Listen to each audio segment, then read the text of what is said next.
Hello friends, आप सभी का जीके क्लासेस में हार्दिक स्वागत है। आज करेंगे हम हरियाणा जीके के मोस्ट इम्पोर्टेंट क्वेश्चंस। पहला क्वेश्चन है, निम्न में से कौन सा समाचार पत्र हरियाणा में ज़्यादातर लोगों द्वारा पढ़ा जाता है? तो कौन सा पढ़ा जाता है? ये पढ़ा जाता है हिंदुस्तान टाइम्स। हिंदुस्तान टाइम्स जो न्यूज़पेपर है वो हरियाणा में सबसे ज़्यादा लोगों द्वारा पढ़ा जाता है। हिंदुस्तान टाइम्स हरियाणा में सबसे ज़्यादा पढ़ा जाने वाला समाचार पत्र है। वही हम बात करें द टाइम्स ऑफ इंडिया की, तो ये भारत में सबसे ज़्यादा पढ़ा जाने वाला समाचार पत्र है। द हिंदू जो है वो दक्षिण भारत में सबसे ज़्यादा पढ़ा जाने वाला समाचार पत्र है। तो हिंदुस्तान टाइम्स हरियाणा में सबसे ज़्यादा पढ़ा जाता है, the times of India Bharat में पढ़ा जाता है, और जबकि दक्षिण भारत यानी कि साउथ इंडिया की हम बात करें तो द हिंदू वहाँ सबसे ज़्यादा पढ़ा जाता है।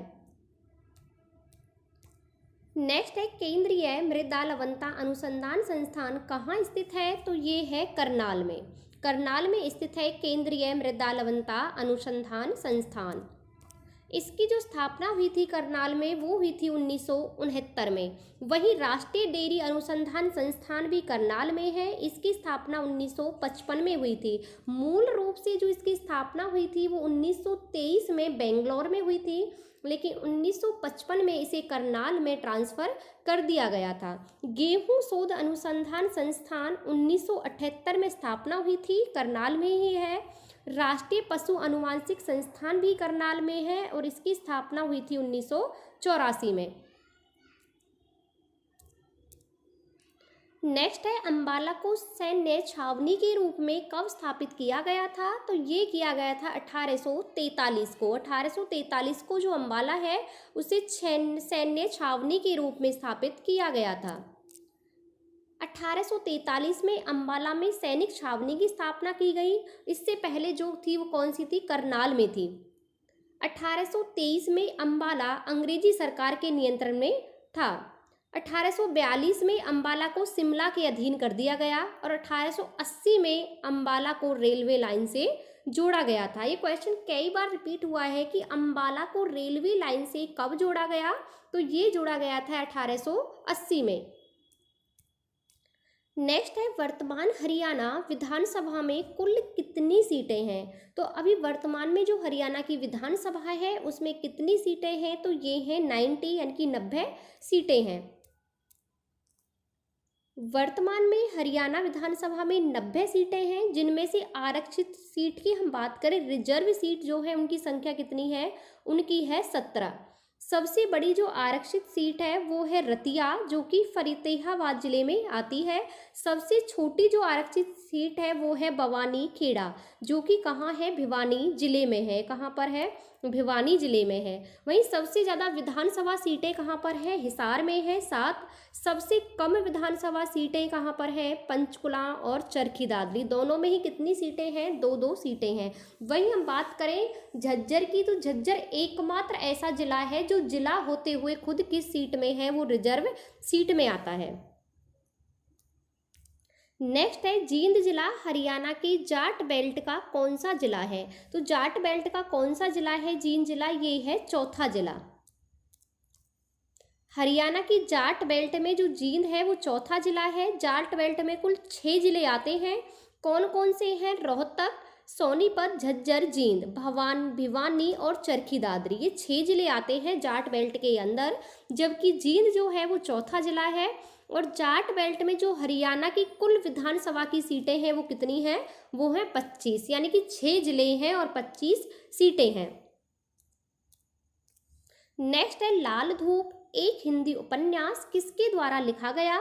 तो ये लिखा गया था अमृतलाल मदान के द्वारा, लाल धूप और हिंदी उपन्यास। अमृतलाल मदान ने लिखा लाल धूप। मधुकांत की है गांव की ओर। रमेश चंद्र जैन मेहंदी रचे हाथ। कृष्ण बादल अमानत एक शहीद की। और कृष्ण मदहोश अंधा सफर। नेक्स्ट है, हरियाणवी चौपड़ किसने लिखी? हरियाणवी चौपड़ लिखी थी गुलाम कादिर ने। गुलाम कादिर ने लिखी हरियाणवी चौपड़। गुलाम कादिर ने हरियाणवी चौपड़, प्रेम प्याला, प्रेम वाणी, प्रेम लहर। इसके बाद दयाल दास ने विचार प्रकाश, ये गरीबदास के भक्त थे। कौन? दयाल दास। दयाल दास जो थे वो गरीबदास के भक्त थे और इन्होंने जो लिखा था वो लिखा था विचार प्रकाश। वहीं जो हरिदास थे उन्होंने राजा तानसेन लिखा था। बंसीलाल ने राजा गोपीचंद और राजा नलनीर। नेक्स्ट है केएमपी एक्सप्रेस वे का पूरा नाम क्या है? तो इसका जो पूरा नाम है वो है कुंडली मानेसर पलवल। कुंडली मानेसर और पलवल इसका पूरा नाम है। केएमपी का जो उद्घाटन हुआ था वो किया था 19 नवंबर 2018 को प्रधानमंत्री नरेंद्र मोदी के द्वारा। इसकी जो कुल लंबाई है वो है 135.6 किलोमीटर, ये इसकी लंबाई है। वही केएमपी जो एक्सप्रेस वे है 5 जिलों को जोड़ता है, सोनीपत, गुरुग्राम, पलवल, मेवात और झज्जर। इसी वेस्टर्न पेरीफेरल एक्सप्रेस वे के नाम से भी जानते हैं। नेक्स्ट है चौधरी देवीलाल हर्वल पार्क किस जिले में स्थित है? तो चौधरी देवीलाल जो हर्वल पार्क है ये कहाँ पर है? ये यमुनानगर जिले में स्थित है। चौधरी देवीलाल पार्क यमुनानगर के चुहरपुर कला गांव में स्थित है। इसका जो उद्घाटन हुआ था वो हुआ था 19 अप्रैल 2003 को। उस समय की जो राष्ट्रपति थे एपीजे अब्दुल कलाम, उन्होंने रुद्राक्ष का पौधा लगाकर इसके क्या की थी? उद्घाटन किया था। इसलिए इसे चौधरी देवीलाल रुद्राक्ष वाटिका के नाम से भी जानते हैं। और यमुनानगर में ही है कलेसर नेशनल पार्क। हरियाणा में जो नेशनल पार्क है वो 2 है, एक कलेसर है और दूसरा सुल्तानपुर है। नेक्स्ट है BBY स्कीम की शुरुआत कब हुई? तो इसकी हुई थी 1 जनवरी 2018, जिसका पूरा नाम है भावांतर भरपाई योजना। शुरुआत होती है 1 जनवरी 2018 को, नाम है भावांतर भरपाई योजना। प्रथम चरण में इसने 4 फसलें शामिल थी। कौन कौन सी थी? टमाटर, आलू, प्याज और फूल गोभी। बाद में 6 फसलों को और जोड़ दिया गया। कौन कौन सी? गाजर, मटर, किन्नू, अमरूद, शिमला मिर्च, बैंगन। अब वर्तमान में जो इसमें जो है वो फल और फसल दोनों के मिलाकर कितनी है? 19 है। नेक्स्ट है यादवेंद्र उद्यान हरियाणा के किस जिले में स्थित है? तो ये है पंचकुला में। यादवेंद्र गार्डन हरियाणा के पंचकुला में स्थित है। यादवेंद्र उद्यान पंचकुला पिंजौर में स्थित है। इसकी जो स्थापना हुई थी वो 17वीं शताब्दी में औरंगजेब की चचेरे भाई थे जिनका नाम था फिदाई खान, उन्होंने इसकी स्थापना की थी। इस उद्यान को जो इस पार्क को मुगल बाग, उत्तर भारत का नंदनवन कहा जाता है। इसमें 4 ताल हैं, शीश महल, रंग महल, रानी महल और जल महल। हॉर्टिकल्चर विभाग द्वारा हर साल इसमें क्या होता है? जुलाई का जब पहला सप्ताह होता है उसमें आम के मेले का आयोजन किया जाता है। कई बार पूछा गया है कि आम का मेला कहाँ लगता है?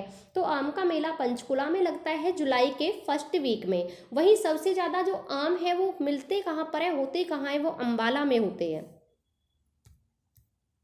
नेक्स्ट है भारत में हरियाणा राज्य की भौगोलिक स्थिति क्या है? जो हरियाणा है भारत के किस ओर स्थित है? तो वो है उत्तर और पश्चिम में। भौगोलिक स्थिति है हरियाणा की भारत में उत्तर पश्चिम। हरियाणा भारत के उत्तर पश्चिम में स्थित है। और अगर अक्षांश की बात करें तो 27-39 से 30 डिग्री 55 उत्तरी अक्षांश तक फैला हुआ है। वहीं देशांतर की हम बात करें तो 74 डिग्री 27 पूर्वी देशांतर से लेकर 77 डिग्री 36 पूर्वी देशांतर तक स्थित है। नेक्स्ट है किस पुस्तक के लिए अशोक भाटिया को पहला हरियाणवी साहित्य अकादमी पुरस्कार मिला था? तो किस पुस्तक के लिए मिला था? इन्हें मिला था समुद्र का संसार। हरियाणा साहित्य अकादमी का प्रथम पुरस्कार 1991 में अशोक भाटिया को समुद्र के संसार के लिए दिया गया था। अशोक भाटिया का जो संबंध है वो कहाँ से है? अम्बाला छावनी से है। हरियाणा जो साहित्य अकादमी है उसका हेडक्वार्टर कहाँ पर है? पंचकुला में है। और मासिक पत्रिका क्या है? हरिगंधा है। नेक्स्ट है किस आयोग की सिफारिश पर हरियाणा एक अलग राज्य बना था? तो किस आयोग की सिफारिश पर बनाया था? ये बना था शाह आयोग की सिफारिश पर। साहा आयोग का गठन 23 अप्रैल 1966 को किया गया। इसने अपनी जो रिपोर्ट सौंपी थी वो सौंपी थी 31 मई 1966 को। इसके जो अध्यक्ष थे वो थे जेसी साहा, और जिसपे दो और अध्यक्ष वो थे मेंबर, वो थे एम फिलिप और एच दत्त। अगर टोटल सदस्य पूछे जाए तो 3 थे, J C Saha, M Philip, H Dutt. अगर वैसे पूछा जाए तो एक अध्यक्ष थे जेसी शाह अध्यक्ष के अलावा 2 और मेंबर थे, एम फिलिप और एच दत्त। संविधान संशोधन कौन सा हुआ था? 18वां हुआ था। और हरियाणा कौन से नंबर का राज्य बना था? ये बना था 17वें नंबर का। नेक्स्ट है, लाख की चूड़ियां हरियाणा के किस जिले की प्रसिद्ध हैं? तो ये है महेंद्रगढ़ की। जो लाख की चूड़ियां हैं महेंद्रगढ़ की प्रसिद्ध है, और महेंद्रगढ़ को ही खनिजों का शहर कहा जाता है, क्योंकि जो सबसे ज़्यादा खनिज मिलते हैं वो महेंद्रगढ़ में ही मिलते हैं। महेंद्रगढ़ लाख की चूड़ियों के लिए फेमस है। प्राचीन नाम था कानौड़, ऋषि मुनियों का शहर और खनिजों का शहर। हरियाणा का एकमात्र ऐसा जिला है जिसका मुख्यालय जिले में न होकर अन्य शहर नारनौल में है। चंदन की लकड़ी की नक्काशी के लिए झज्जर जिला प्रसिद्ध है। आपसे पूछा जाए जो चंदन की लकड़ी है उसकी नक्काशी सबसे ज़्यादा कहाँ होती है? तो ये होती है हरियाणा के झज्जर जिले में। तो ये थे आज के कुछ इम्पोर्टेंट क्वेश्चंस। आपको क्लास कैसी लगी कमेंट बॉक्स में कमेंट करके ज़रूर बताना। मिलते हैं नेक्स्ट क्लास में। Thank you.